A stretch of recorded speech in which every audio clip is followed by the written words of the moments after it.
अस्सलाम वालेकुम। ये एक सवाल हमारे फर्स्ट ईयर सिंध बोर्ड में मौजूद है। Write polynomial as the product of linear factor. इस पॉलिनोमियल के हमें लीनियर फैक्टर्स बनाने हैं, तो सबसे पहली बात इसके तीन लीनियर फैक्टर्स बनेंगे, क्योंकि इसकी डिग्री जो है उसकी डिग्री 3 है। ठीक है। लीनियर का मतलब होता है जेड की पावर 1 आएगी, तीनों में जेड की पावर आएगी 1। और 3 बनने की वजह क्या बताई मैंने, क्योंकि जेड की पावर क्यूब है। अगर स्क्वायर होता है तो दो फैक्टर्स बनते हैं, क्यूब होता है तो तीन फैक्टर्स बनेंगे इसके। तो हमें अल्टीमेट हमारा गोल है कि इसके हमें तीन फैक्टर्स बना के दिखाना। ठीक है। तरीकेकार क्या है इस पे? सबसे पहले इसको पी ऑफ जेड के बराबर ले लें, पॉलिनोमियल ऑफ जेड। अब हमें इसमें जेड की वैल्यू ढूंढनी है बच्चों। जैसे for example Z is equal to 1 इसका आंसर है, एग्जाम्पल के तौर पे। तो 1 को वहां पे ले जाएंगे तो z-1 इसका फैक्टर बन जाएगा। तो ऐसे हमें z की वैल्यूज ढूंढनी है तीन। तीन z की वैल्यूज निकलने का मतलब है आपने तीन फैक्टर्स मालूम कर लिए जो आपको मालूम करने थे। तो सबसे पहले हम रिमाइंडर थ्योरम के जरिए, उम्मीद है सबको पता होगा रिमाइंडर थ्योरम, जेड क्यूब के साथ 1 है तो हम लास्ट वाले कोफिशिएंट, लास्ट वाले कांस्टेंट के फैक्टर देखेंगे। फैक्टर्स ऑफ 5, 5 किस किस टेबल में आता है? 5 1 में आता है और 5 5 के टेबल में आता है। वन बाय वन पुट करते हैं। सबसे पहले हम पुट करते हैं जेड की जगह पर 1। ये हो जाएगा पी ऑफ 1, हर जेड की जगह पर 1 आ जाएगा। 1 का क्यूब प्लस 3, 1 का स्क्वायर प्लस 1 माइनस का 5, तो इसका आंसर 0 हो जाएगा। इसका मतलब हमें पहली जेड की वैल्यू मिल गई। क्या मिली? जेड की वैल्यू 1 मिल गई। तो अगर z इज इक्वल टू 1 है तो मैं 1 को यहां पे लेकर आ जाऊं तो z-1 इज इक्वल टू 0 हो जाएगा। तो first factor of P Z आ जाएगा हमारे पास z-1।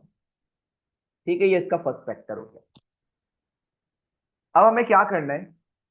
हमें सिंथेटिक डिवीजन के जरिए इसके बाकी फैक्टर देखने हैं। तो पहले हम कर लेते हैं सिंथेटिक डिवीजन।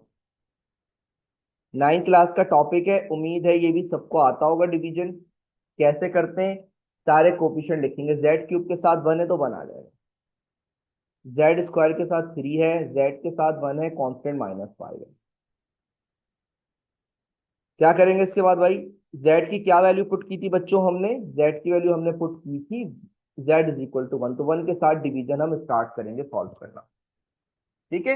अब हम जेड के साथ वैल्यू स्टार्ट करेंगे तो देखते हैं हमारे पास क्या क्या वैल्यू बन सकती है। क्या करते हैं सिंथेटिक डिवीजन में? सबसे पहली वैल्यू एज इट इज 1। ये 1 1 jar 1, 3 plus 1 4, 1 4 jar 4, 4 plus 1 5, 1 5 jar 5, 5 minus 5 0।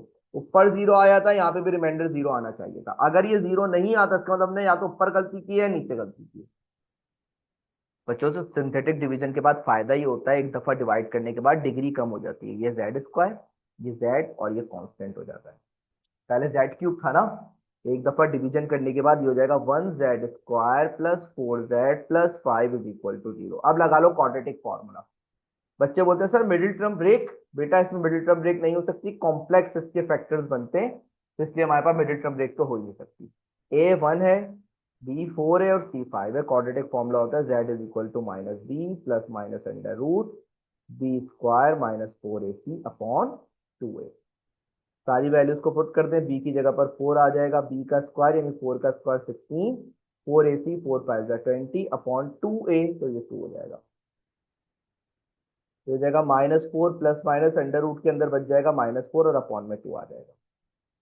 तो ये जेड हो जाएगा -4 प्लस -4 का रूट 2 और माइनस की वजह से आयोटा आ जाएगा, नीचे वाले 2 को अलग अलग कर दो। तो जेड के दो आंसर आ गए बच्चों। एक जेड का आंसर क्या बना? -2 प्लस 2 आयोटा, और एक जेड का आंसर क्या बना? -2 -2 आयोटा। सबको वहां पे शिफ्ट कर दें आप, तो क्या बन जाएगा? z plus 2 -2 iota is equal to 0। z plus two iota is equal to 0। ये दो और फैक्टर आ गए, अभी बताया था ना भाई, z की वैल्यू निकलेगी उससे फैक्टर बन गए। तो आप लिखोगे फैक्टर्स ऑफ पी जेड। क्या क्या बना था, पहला क्या बना था, z-1। फिर यहां से क्या बना, z+2 - 2 आयोटा।